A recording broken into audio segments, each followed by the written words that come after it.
is the topic of my speech. However, on such short notice, I couldn't put together an airplane to jump out of for a demonstration.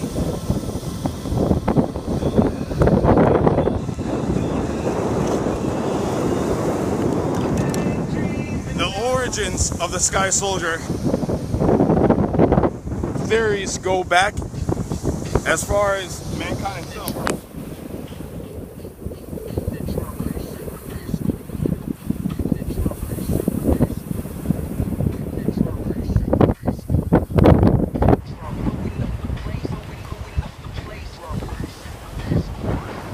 Things we gotta think about is as soon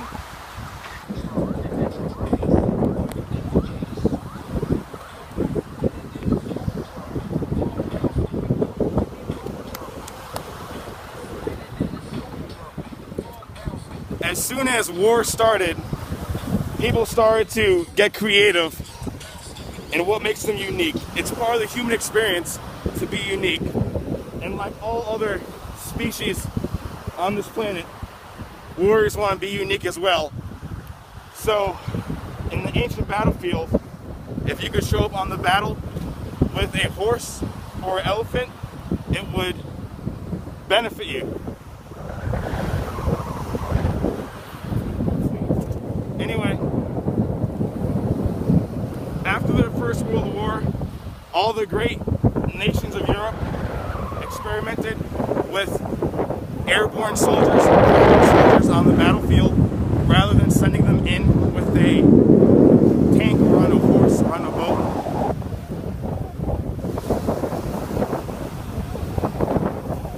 On the American side, you have to imagine all of the boys from California, Iowa, Montana, who volunteered the most dangerous job to not only fight a war, but to get to the battlefield by jumping out of a plane.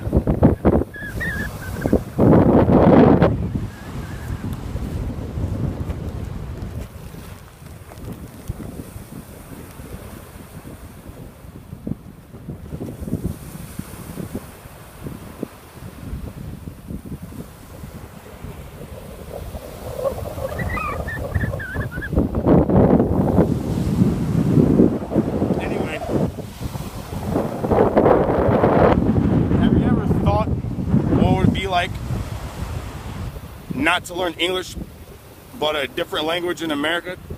Did you ever not like English? Well, if it hadn't been for the soldiers of World War II on both sides, everybody west of the Mississippi might be speaking Japanese, and everyone to the east might be speaking German.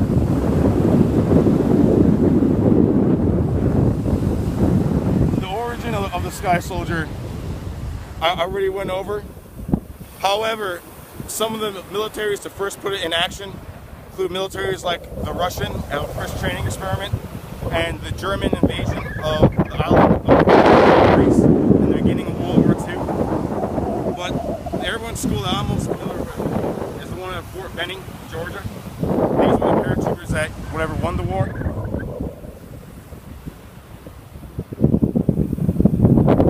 The American Airborne Corps first jumped in over a beach similar like this in North Africa, Operation Torch. Then they also had an airborne jump into a tropical island similar to the Keys in Sicily, followed by Salerno, mainland Italy, and then the most famous one of all time, D-Day, Operation Overlord. Anywho, the German paratroopers also had huge contributions to the field. They were the first ones to go out there and capture an island, an objective, and airfields like in Crete. And as the German territories started to collapse, the German paratroopers fought fanatically to keep all that northern Italy German as long as possible. They also made advancements in the operation of helicopters, military helicopters, and military autogyros.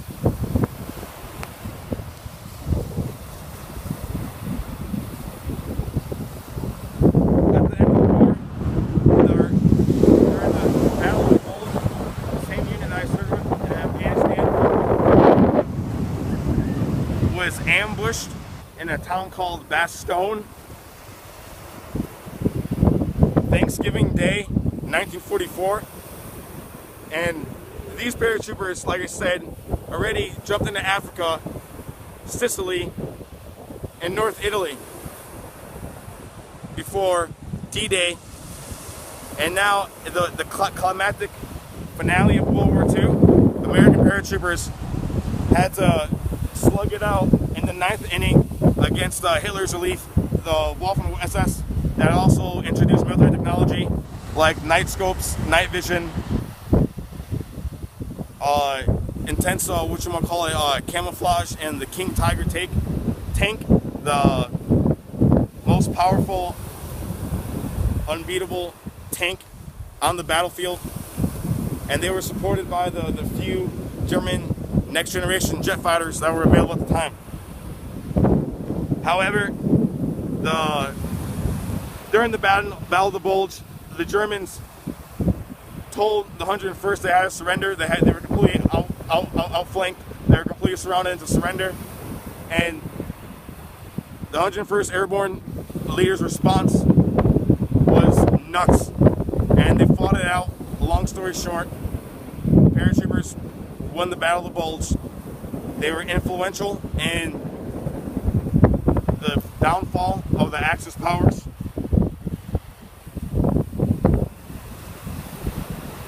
And as an overview of military technology, it completely redefined how soldiers could get to the battlefield and back from the battlefield. Now, we have everything from helicopters, and like I demonstrated, seaborne assault, a scuba assault, which are all really, really great things.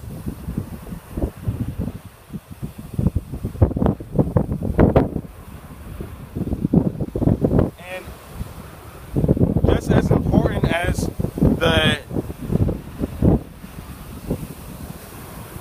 way you get to the battlefield is as important as the extraction, the way out, the insertion and extraction. And I'll demonstrate whatever my extraction